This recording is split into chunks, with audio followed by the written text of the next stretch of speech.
सरकार आज नशे के खिलाफ अभियान चलाती है। कोई जाके कह दे नीतीश कुमार जी से, कोई जाके कह दे बिहार सरकार से कि तुमने आज नशे के खिलाफ अभियान छेड़ा है, तुमने नशे के ऊपर आज रोक लगाई है। मोहम्मद रसूलुल्लाह सल्लल्लाहु अलैहि वसल्लम 1400 साल पहले नशे पर रोक लगाई। आज की सरकारों को नशे पर रोक लगाने के लिए एडवर्टीजमेंट करना पड़ता है, विज्ञापन करना पड़ता है, अखबार में देना पड़ता है, रेडियो पर देना पड़ता है, टीवी पर देना पड़ता है। मेरे नबी ने कोई विज्ञापन नहीं किया, कोई एडवर्टीजमेंट नहीं किया, कोई प्रचार नहीं किया। मेरे नबी ने कुरान की आयत पढ़ के सुना दी। अल्लाह ईमान वालों से कह रहा है कि ऐ ईमान वालों, शराब हराम है, फहल अंतुम मुंतहून। ऐ ईमान वालों, शराब हराम है, क्या अभी भी तुम शराब पियोगे? क्या अभी भी तुम नशा करोगे? अल्लाह सवाल कर रहा है। सहाबा कहते हैं अल्लाह, ऐ हमारे परवरदिगार, हम वादा करते हैं कि आज के बाद हम शराब को हाथ नहीं लगाएंगे। शराब के प्याले निकाल के, शराब के बर्तन निकाल के मदीना की गलियों में पानी की तरफ बहा दिया जाता है और सहाबे किराम के घरों से शराब का नामो निशान खत्म हो जाता है। ईमान हो तो ऐसा हो मेरे भाई, अल्लाह का डर हो तो ऐसा हो। यहाँ तो गुटखे की पैकेट पर बाकायदा तस्वीर बनी है फेफड़े की, और इंग्लिश में और हिंदी में लिखा हुआ है टोबैको कॉजेस कैंसर, तंबाकू से कैंसर होता है।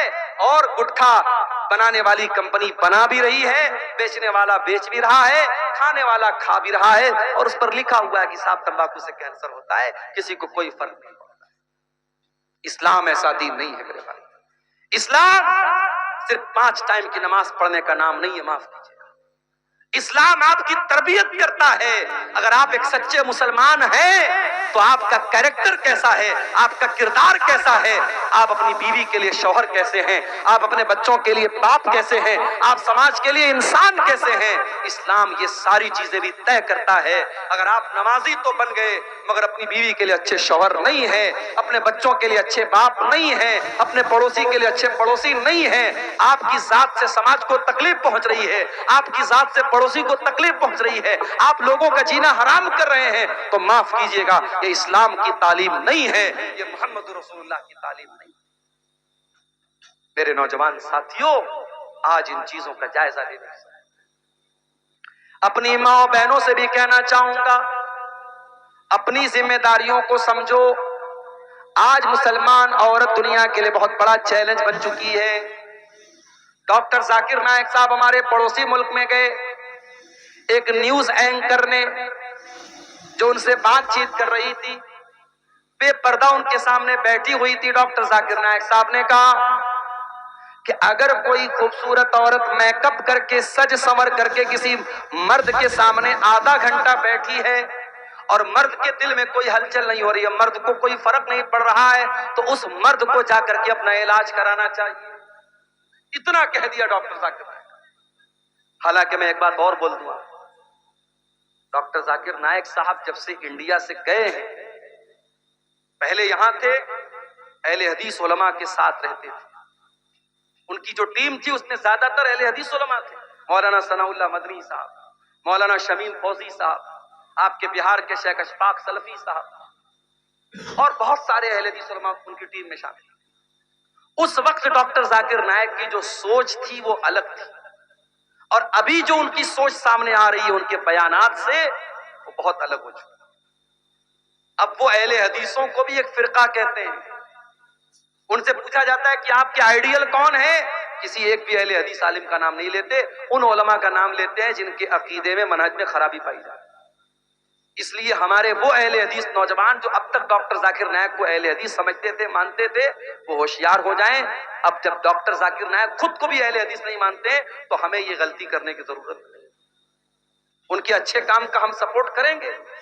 गैर मुस्लिमों के दरमियान उन्होंने जो भी इस्लाम की तबलीग की है या कर रहे हैं, हम करेंगे, मगर आज के उनके बयानात ये बता रहे हैं कि बहुत फर्क आ चुका है, और इससे हमें और आपको एक सबक मिलता है। सीमांचल के इलाके में आप रहते हैं, अल्लाह का शुक्र अदा कीजिए।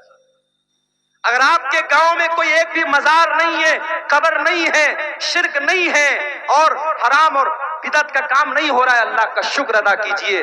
आपके बच्चे ऐसे माहौल में बड़े हो रहे हैं, वो शिरक होता हुआ नहीं देख रहे हैं, वो बिदअत होता हुआ नहीं देख रहे। माहौल का बहुत असर पड़ता है। आज मलेशिया में डॉक्टर जाकिर नायक साहब रहते हैं और यहाँ की अहले हदीस जमात से जो उनका कनेक्शन टूटा है, उसका असर अब उनकी स्पीच पर, उनके बयान पे साफ नजर आता है। तो उन्होंने उस औरत से कहा कि अगर कोई मर्द मेकअप करने वाली लड़की के सामने आधा घंटा बैठा है और उसको कोई फर्क नहीं पड़ रहा है, तो उस मर्द को अपना इलाज करना चाहिए। अब साहब, हमारे पड़ोसी मुल्क की जो मीडिया है उसमें बवाल हो गया। डॉक्टर जाकिर नायक तो बड़ी गंदी सोच के इंसान हैं और उन्होंने ऐसी बात कह दी, ये है वो है। हालांकि उन्होंने जो बात की 100% सच्ची बात। अल्लाह ताला ने सिस्टम ऐसा बनाया है, लड़की अगर बेपर्दा है और उसके सामने कोई मर्द है तो वो मर्द उस दौर का सबसे बड़ा वली भी क्यों ना हो, अगर वो मर्द है तो उस बेपर्दा और बेहया लड़की को देखकर उसके दिल में फर्क तो आएगा, उसके दिल के अंदर हैजान आएगा। और इसीलिए अल्लाह के नबी सल्लल्लाहु अलैहि वसल्लम फरमाते हैं कि जब कोई मर्द किसी औरत के साथ अकेले में होता है तो तीसरा शैतान होता है। हमारे यहाँ लोग कहते नहीं साहब, भाभी को हम माँ समझते हैं। देवर अपनी भाभी को बाइक पर बिठा के पूरे मार्केट की सैर करा रहा है, भाभी चिपक करके बैठी है देवर के साथ। बंद करो ये बेगैरती, तुम्हारी भाभी तुम्हारे लिए गैर महरम है और भाभी को कोई अधिकार नहीं पहुंचता कि वो देवर के साथ इस तरीके से चिपक करके बाइक पर सैर करे। जीजा के साथ साली घूम रही है। हमारे यहां लोगों ने जुमला बना लिया, साली आधी घरवाली। साली अपने जीजा के साथ गंदे गंदे मजाक कर रही है, बेहुदा मजाक कर रही है, जीजा भी मजे ले रहा है। हराम है, बेगैरती है मेरे प्यारे साथियों।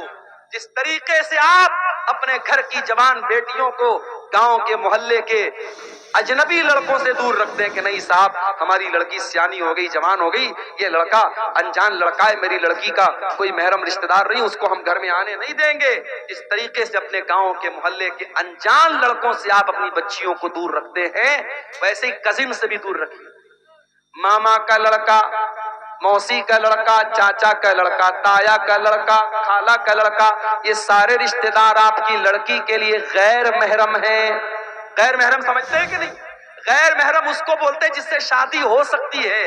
आपके लड़की की शादी खाला के लड़के से हो सकती है, मामू के लड़के से हो सकती है, चाचा के लड़के से हो सकती है, ताया के लड़के से हो सकती है। तो जितने भी गैर महरम लड़के हैं, जब आपकी बेटी जवान हो गई तो उसको मना कर दीजिए कि नहीं, उसके साथ सेल्फी जाके मत ले लेना, तू शादी में उसके साथ जाके मत खड़ी हो जाना, उससे दूर रहना, पर्दे में रहना, वो तेरे लिए गैर महरम है।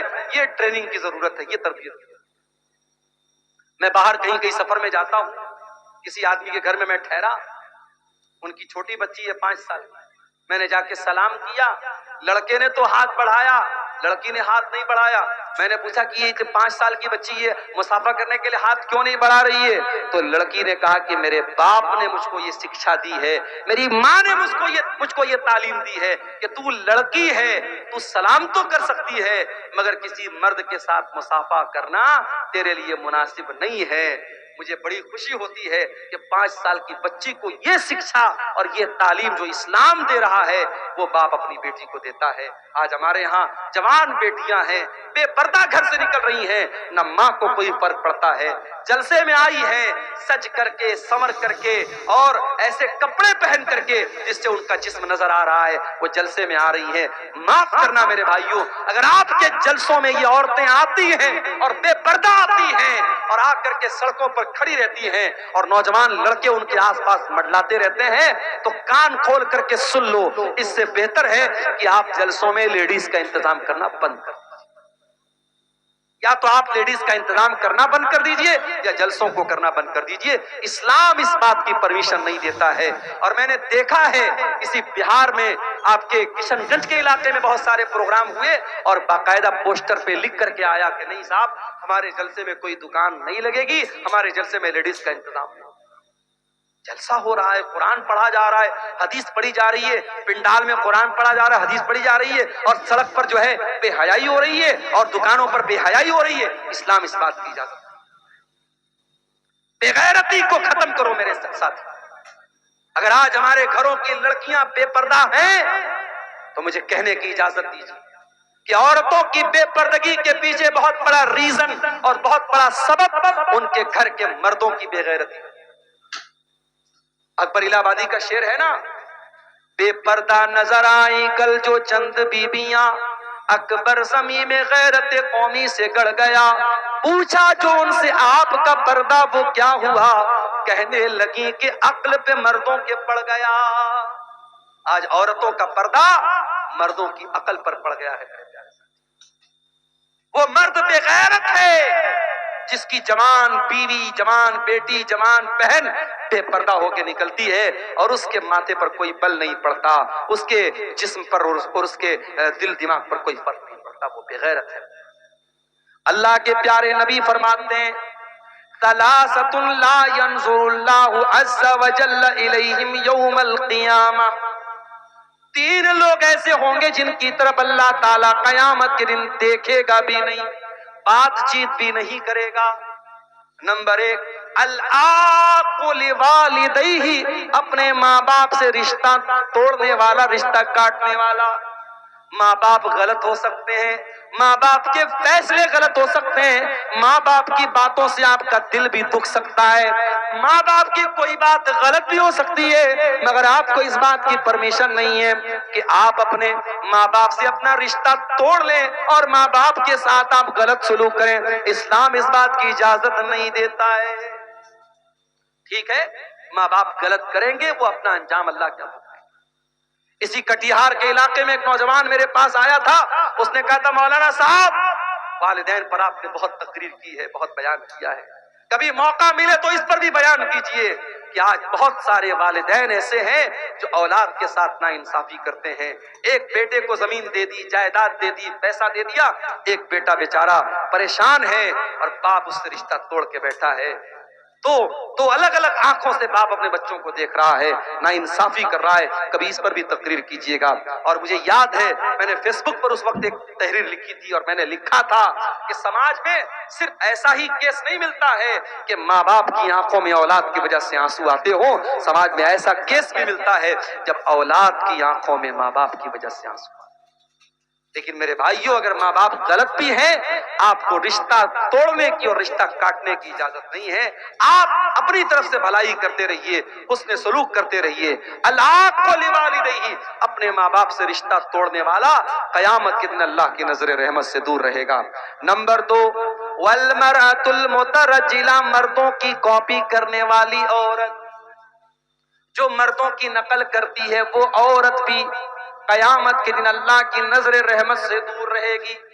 نمبر تین، والدیوس، اور وہ بے غیرت مرد، الذی یقر فی آلہ الخبث، جس کے گھر میں بے حیائی ہو رہی ہے، جس کے گھر میں گندا کام ہو رہا ہے اور اس کو کوئی فرق نہیں پڑ رہا ہے، وہ اپنے گھر میں بے حیائی کو ہونے دے رہا ہے، بے غیرتی کو ہونے دے رہا ہے، اس دیوس انسان کو بھی اللہ تعالیٰ قیامت کے دن نہیں دیکھے گا۔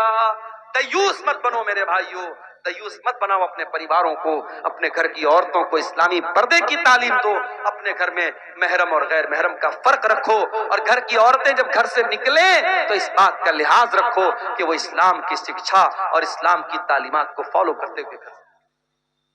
تو یہ نوجوانوں کے اندر یہ بگاڑ آج ہم دیکھ رہے ہیں میرے خیال۔ اور ایک آخری چیز ہم نوجوانوں کے اندر یہ چیز بھی بڑی تیزی سے دیکھ رہے ہیں، اور وہ چیز کیا ہے؟ وہ چیز ہے علماء سے دور ہونا۔ کل تک جو کام ہم علماء سے لیتے تھے وہ آج ہم موبائل سے لے رہے ہیں۔ کوئی مسئلہ پوچھنا ہے، گوگل پہ ٹائپ کر دیا، یوٹیوب پہ ٹائپ کر دیا، کسی نہ کسی کا جواب تو مل جائے گا۔ یاد رکھو میرے پیارے ساتھیوں، علماء کو ان کا حق آپ کو دینا ہے، علماء کی جگہ جاہلوں کو نہیں بیٹھانا ہے۔ اگر آپ نے علماء کی جگہ جاہلوں کو بٹھا دیا، آپ کے بڑے بڑے مفتی جو ہو جائیں گے وہ جاہل ہو جائیں گے۔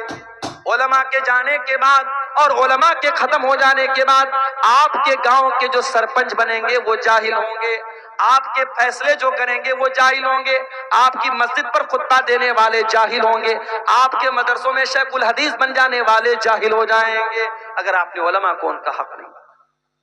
اسی لیے اللہ کے نبی فرماتے ہیں، بخاری کی روایت ہے، 100 نمبر کی حدیث ہے بخاری کی، ایک ایسا زمانہ بھی تم پر آنے والا ہے جب دنیا سے اللہ تعالیٰ علم کو اٹھا لے گا، مگر علم کو اچانک نہیں اٹھائے گا، بلکہ اللہ تعالیٰ علماء کو اٹھائے گا۔